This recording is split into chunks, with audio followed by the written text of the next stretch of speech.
começar a me arrumar agora pra festa. Você? Eu não vou, minha mãe não deixou. Ué, como assim? Eu não sei também, ela não deixou. Sua mãe não deixou de novo. De novo. Tá bom, então. Curte por mim. As provas acabaram. Comemorar no cinema. Que cara é essa?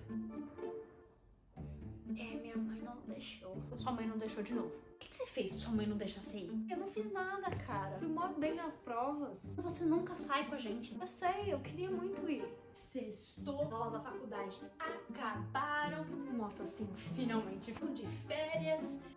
Que cara é essa? Você tá na faculdade. Você não mora mais com a sua mãe. Você não mora mais com ela. Você pediu permissão pra sair? Não diria que eu pedi permissão. Mano, como assim? Eu tava comentando.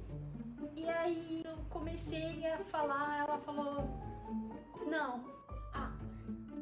Tu é burra, hein?